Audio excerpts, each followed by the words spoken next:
Hello everyone, welcome back with another video.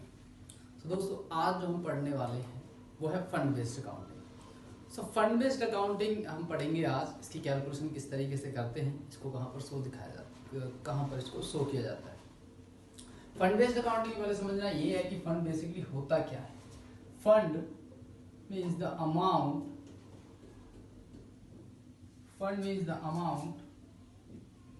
received and set aside, यानी कि ऐसा amount जो एक एनपीओ को रिसीव हो रहा है और सेट असाइड यानी अलग रखा जा रहा है by a NPO for specific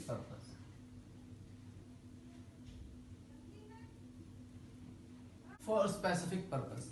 यानी कि वो अमाउंट जो एक एनपीओ को रिसीव हो रहा है और उस रिसीव्ड अमाउंट को ये एनपीओ यानी कि नॉन प्रॉफिट ऑर्गेनाइजेशन क्या कर रही है, इसको अलग रख रही है एक स्पेसिफिक पर्पस के लिए। ठीक है, this amount can not be used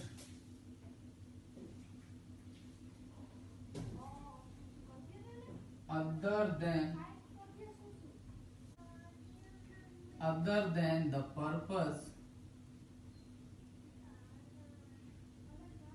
for which it is received। मतलब कि ये अमाउंट, ये पैसा जो आपको रिसीव हुआ है, आप इसको एक स्पेसिफिक पर्पस, जिस पर्पस के लिए आपको रिसीव हुआ है उससे अलग कहीं पर भी यूज नहीं कर सकते। यानी कि जिस काम के लिए आपको पैसा मिला हुआ है उसी काम के लिए आप इसे यूज कर सकते हो, उससे अलग आप इसे यूज नहीं कर सकते। राइट, ठीक है। अब पढ़ते हैं types of fund. Types of fund. Fund दो तरीके का होता है। एक होता है अनरेस्ट्रिक्टेड फंड।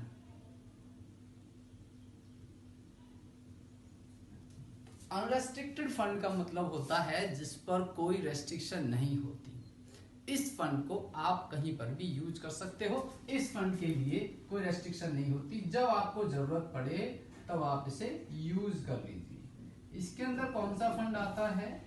Capital fund. तो कैपिटल फंड आपका होता है बैलेंस शीट के अंदर, जो हम अपनी बैलेंस शीट कैलकुलेट करके जो निकालते हैं, इस फंड को आप कहीं पर भी यूज कर सकते हो, इस पर कोई रेस्ट्रिक्शन नहीं। Second, restricted fund. Restricted funds में क्या क्या आता है? देखिए, रेस्ट्रिक्टेड फंड जो होता है वो कई तरीके का होता है। ठीक है, तो रेस्ट्रिक्टेड फंड में क्या कह रहे हैं? Government grants.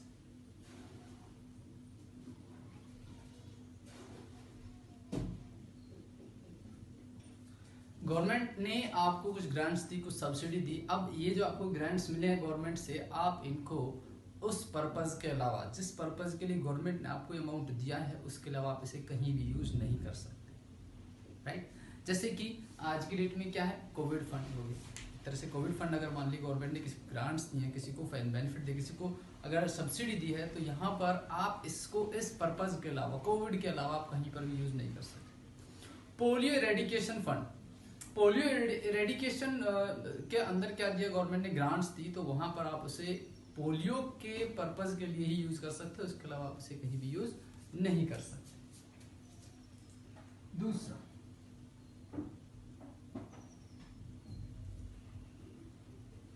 Endowment fund. ये फंड थोड़ा सा अलग होता है। इस फंड में क्या बोला गया है कि ये फंड आपको मिलता तो है, आपको रिसीव तो होता है, एक पर्टिकुलर पर्पस के लिए है, लेकिन आप इस फंड का जो बेस अमाउंट है, जो आपको रिसीव हुआ है, आप उसको खर्च नहीं करेंगे। इस फंड को आप कहीं पर इन्वेस्ट कीजिए, कहीं पर लगाइए पैसे, और पैसे लगाने पर, इन्वेस्ट करने पर जो आपको रिटर्न मिल रहा है, उससे आप खर्चे करेंगे। मान लीजिए किसी डोनर ने 5 लाख रुपए डोनेशन दिया, राइट, एनपीओ को डोनेशन दिया, 5 लाख रुपए एक स्पेसिफिक फंड बना के दिया। अब इस 5 लाख रुपए में क्या हुआ, आपने इसको बैंक में जमा करा दिया, तो आपको एफडी रिसीव हो गया। मान लीजिए 10% आपको इंटरेस्ट मिल रहा है, तो एक साल का इंटरेस्ट कितना मिल जाता है? 5 लाख पर 10% से 50,000 रुपए में से आपको एक्सपेंसेस करने हैं। 5 लाख में से कोई एक्सपेंसेस नहीं करेंगे, वो सेट रहेगा, वो फ्लक्चुएट नहीं होगा। ठीक है, नेक्स्ट है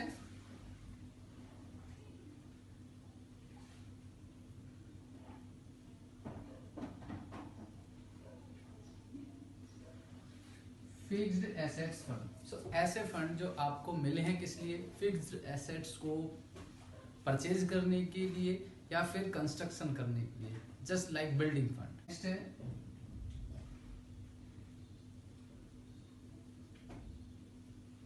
एन्युटी फंड। क्या होता है, जब एक डोनर स्पेसिफाई करे, आप एनपीओ को कुछ डोनेशन दे, कुछ फंड दे और ये बोले कि जब तक मेरा बेनिफिशियरी है तब तक आप, या तो उसे एक पर्टिकुलर पीरियड बोले कि इतने टाइम तक आप उसे बेनिफिट देंगे, या फिर बोले कि जब तक मेरा बेनिफिशियरी है तब तक आपको उसको क्या देना है, रिटर्न देना है। तो ये एक ऐसा फंड हो गया जिसमें डोनर स्पेसिफाई करता है कि आपको इसके बदले में मेरे बेनिफिशियरी को कुछ ना कुछ रिटर्न देना पड़ेगा। टाइम पीरियड चेंज हो सकता, टाइम पीरियड फिक्स हो सकता है या फिर लाइफ टाइम के लिए, राइट। ये हो गया एन्युटी फंड। एन्युटी मतलब आपको ईयरली एन्युटी यहाँ पर इसको पेमेंट करनी पड़ेगी डोनर के बेनिफिशियरी को, राइट।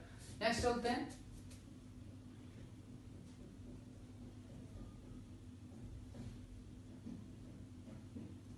Prize fund. प्राइज देने के लिए एक एनपीओ कोई भी प्रोग्राम्स करा रहा है या फिर ईयरली कुछ भी इस तरह के कोई फंक्शंस होते हैं तो वहां पर प्राइज देने के लिए इस फंड को क्रिएट किया जाता है, राइट। तो ये होता है प्राइज फंड। सो अभी तो दो तरह के फंड होते हैं, अनरेस्ट्रिक्टेड फंड और रेस्ट्रिक्टेड फंड। तो रेस्ट्रिक्टेड फंड में क्या क्या आता है हमने पढ़ा। अनरेस्ट्रिक्टेड फंड के अंदर कैपिटल फंड और हम इसको क्या बोलते हैं, जनरल फंड भी बोलते हैं। जनरल फंड बोले हम इसे या फिर हम इसे कैपिटल फंड बोले, ये भी इसके अंदर आता है। और रेस्ट्रिक्टेड फंड के अंदर ये फंड्स यहाँ पर इंक्लूड किए जाते हैं। तो अब हम पढ़ेंगे इनकी कैलकुलेशन हमें किस तरीके से करनी है। ये बिल्डिंग फंड है, प्राइज फंड है, कुछ भी XYZ आप लेकर के चल दीजिए एग्जाम्पल लेकर के। तो उस फंड का एक ओपनिंग बैलेंस होगा, एक ओपनिंग बैलेंस होगा। तो सबसे पहले क्या करेंगे, हम ओपनिंग बैलेंस लेंगे। मैं यहाँ पर एग्जाम्पल ले रहा हूं प्राइज फंड, ठीक है। तो प्राइज फंड आपका बैलेंस शीट में दिया होगा। ओपनिंग बैलेंस शीट जब आप करते हैं तो वहां पर हो सकता है आपको ओपनिंग बैलेंस दिया होगा, नो कंपलसरी। ओपनिंग बैलेंस हो सकता है हो सकता है ना, राइट। सो आपका ओपनिंग बैलेंस है तो आप ओपनिंग बैलेंस को यहां पर लिख देंगे और उसमें हम ऐड करते हैं डोनेशन। देखिए प्लीज ध्यान देना, डोनेशन वही डोनेशन यहां पर लिखी जाएगी जो प्राइज फंड के लिए रिसीव की है। सो डोनेशन फॉर सच फंड। तो इस तरह के फंड के लिए, चाहे वो बिल्डिंग फंड हो तो बिल्डिंग के लिए जो डोनेशन मिल रही है वो, प्राइज फंड है तो प्राइज के लिए जो डोनेशन मिल रही है वो यहाँ पर लिखा जाएगा। हम यहाँ पर उस डोनेशन को इंक्लूड कर देंगे, राइट। तो डोनेशन इस फंड के लिए, जिस फंड की भी आप कैलकुलेशन कर रहे हो, उस फंड के लिए जो आपको डोनेशन मिल रहा है वो यहाँ पर लिख दिया जाएगा, ऐड कर दिया जाएगा। अभी क्या होता है कि इस फंड में से मान लीजिए फंड का भी कुछ यूज है नहीं तो क्या करते हैं कुछ एनपीओ इस फंड को उठा करके इन्वेस्ट कर देते हैं कि भैया अभी पैसा हमारे पास रखा हुआ ही तो है, कुछ रखा हुआ है तो इसका होगा क्या, चलिए इसे कहीं पर इन्वेस्ट कर देते हैं। तो क्या करते हैं उस फंड में से कुछ पैसे निकाल करके इन्वेस्ट कर देते हैं। यहाँ से हटाना नहीं, यहाँ से हम आपको जो आपने इन्वेस्टमेंट की है वो आपको यहाँ से डिडक्ट नहीं करना है, बट जो आपने इन्वेस्टमेंट की है उस पर जो आपको रिटर्न मिल रहा है, मान लीजिए आपने कोई भी मैं बोलता हूं आपने एफडी की है, तो एफडी में क्या हुआ, आपको एफडी पर क्या मिलेगा, इंटरेस्ट मिलेगा। किसी कंपनी के आपने शेयर्स खरीदे तो उसके लिए क्या मिलेगा, आपको डिविडेंड मिलेगा। किसी कंपनी में आपने डिवेंचर्स खरीदे तो उसके लिए क्या मिलेगा, आपको फिर से इंटरेस्ट मिलेगा। सो आपको जो इंटरेस्ट मिल रहा है आपकी इन्वेस्टमेंट पर, वो यहां पर क्या हो जाएगा, ऐड, उससे आपका फंड बढ़ जाएगा। So interest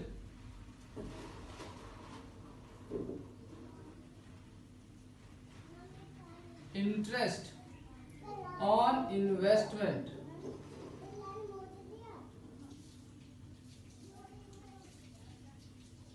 interest on investment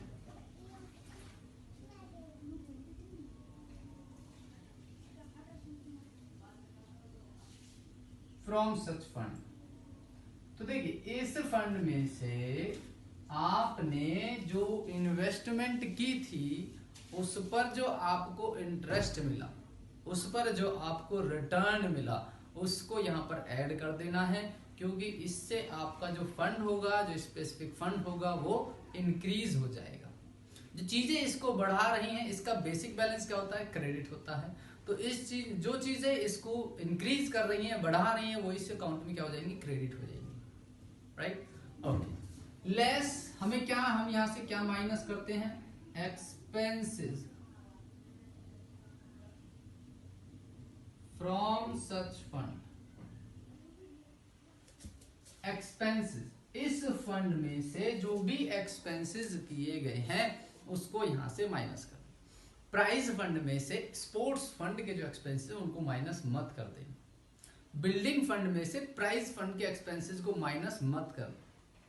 मैं माइनस करने के लिए नहीं बोल रहा हूँ, मैं सिर्फ उस फंड के एक्सपेंसेस को माइनस करने के लिए बोल रहा हूँ जो उस फंड में से किए गए हैं, इसी पर्पज के लिए किए गए हैं। प्राइज फंड है आपके पास, एक आपके पास बिल्डिंग फंड है। प्राइज फंड के एक्सपेंसेस को आप बिल्डिंग फंड से माइनस नहीं कर सकते, प्राइज फंड के एक्सपेंसेस को आप प्राइज फंड से ही माइनस करेंगे। इसी तरीके से बिल्डिंग फंड के एक्सपेंसेस को आप बिल्डिंग फंड से ही माइनस करेंगे, राइट। तो एक स्पेसिफिक फंड जो होगा उससे जो आपने खर्चा किया उसी स्पेसिफिक फंड से माइनस होगा, ठीक है। इसके बाद जो यहाँ पर बैलेंस बचता है ये आपका यहाँ पर दिखाया जाएगा लायबिलिटी साइड।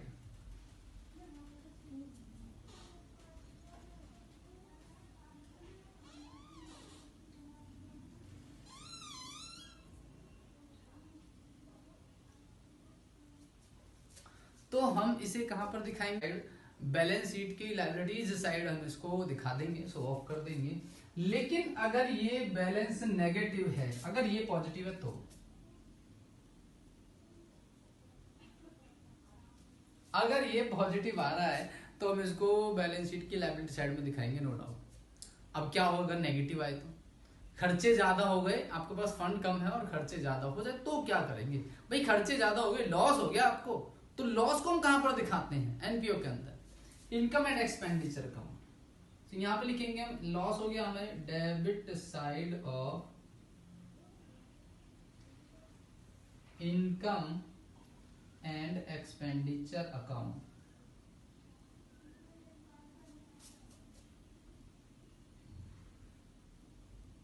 इफ नेगेटिव, अगर ये क्लोजिंग बैलेंस नेगेटिव आता है तो आप इसे कहां पर दिखाएंगे, इनकम एंड एक्सपेंडिचर अकाउंट के डेबिट साइड, यानी कि एक्सपेंसेस साइड। यहां तक क्लियर है सभी को। तो देखिए ये आपको फंड बेस्ड अकाउंटिंग करनी, तो बहुत छोटा सा टॉपिक है, मैंने आपको बताया। फंड बेस्ड अकाउंटिंग के अंदर हम स्पेसिफिक फंड की कैलकुलेशन करते हैं। स्पेसिफिक फंड होता क्या है, स्पेसिफिक फंड वो होता है जो अमाउंट हमें रिसीव हुआ और हमने उसको अलग रख दिया एक स्पेसिफिक पर्पज के लिए, कि भैया ये जो पैसे हमें सिर्फ इसी पर्पज के लिए खर्च करने हैं, अदर जगह पर हमें अदरवाइज हमें खर्च नहीं करना है। उसके बाद हमारे कितने तरीके के फंड होते हैं, दो तरीके के फंड होते हैं, अनरेस्ट्रिक्टेड फंड और रेस्ट्रिक्टेड फंड। अनरेस्ट्रिक्टेड फंड का मतलब होता है जिसके एक्सपेंसेस पर, जिसके यूजेस पर कोई रेस्ट्रिक्शन ना हो। जस्ट इसका एग्जांपल क्या है, कैपिटल फंड, या फिर हम उसको क्या बोलते हैं, जनरल फंड भी बोलते हैं। इसी तरीके से दूसरा होता है रेस्ट्रिक्टेड फंड्स। सो रेस्ट्रिक्टेड फंड्स के अंदर कई तरह के फंड्स आते हैं, जैसे कि गवर्नमेंट ग्रांट्स हो गया, एंडोमेंट फंड हो गया, फिक्स्ड एसेट्स फंड हो गया, एन्युटी फंड और प्राइज फंड्स हो गया, ठीक है। लेकिन इनके यूजेस पर क्या होता है, रेस्ट्रिक्शन होता है। इसी वजह से हम इनको क्या बोलते हैं, रेस्ट्रिक्टेड फंड बोलते हैं, क्योंकि हम इनको एक पर्टिकुलर पर्पज के लिए ही यूज कर सकते हैं, उसके अलावा कहीं पर यूज नहीं कर सकते। अब इसकी कैलकुलेशन की बात करूं तो कैलकुलेशन के लिए हमें क्या करना है, ओपनिंग बैलेंस में ऐड कर देना है इस फंड के लिए जो डोनेशन मिला हमें। जब हमें डोनेशन मिलेगा इस फंड के लिए तो इसका अमाउंट बढ़ जाएगा, तो ऐड कर दीजिए। हम कुछ क्या होता है, कभी कभी एनपीओ उसमें से कुछ अमाउंट क्या कर देता है, इन्वेस्टमेंट कर देता है। सो इन्वेस्टमेंट पर जो आपको रिटर्न मिलेगा, जो इंटरेस्ट मिलेगा, वो इसमें ऐड हो जाएगा, क्योंकि ये आपके फंड को इंक्रीज कर रहा है, राइट। इसमें से माइनस करते हैं। अब इस फंड में से अगर हम मान लो कुछ खर्चे करते हैं, कुछ एक्सपेंसेस करते हैं, तो हम एक्सपेंसेस को इस फंड में से माइनस करते हैं। अगर इसका बैलेंस पॉजिटिव आता है, अगर इसका बैलेंस पॉजिटिव आ रहा है तो हम इसको बैलेंस शीट की लायबिलिटी साइड दिखाएंगे। अगर इसका बैलेंस अगर इसका बैलेंस नेगेटिव आ रहा है तो बैलेंस शीट में कैलकुलेशन तो आपको बैलेंस शीट में ही दिखानी है, लेकिन वहां पर आप क्या लिख के दिखाएंगे, नील। तब आप इसे क्या लिख के दिखाएंगे, नील लिख के दिखाएंगे। लेकिन उसका जो नेगेटिव बैलेंस होगा, मान लीजिए माइनस का 5000 आया, तो आप 5000 रुपीज को कहां पर दिखाते हैं, इनकम एंड एक्सपेंडिचर अकाउंट के डेबिट साइड। ठीक है, तो ये था आपका फंड बेस्ड अकाउंटिंग। मिलते हैं फिर नेक्स्ट वीडियो में। Thank you so much.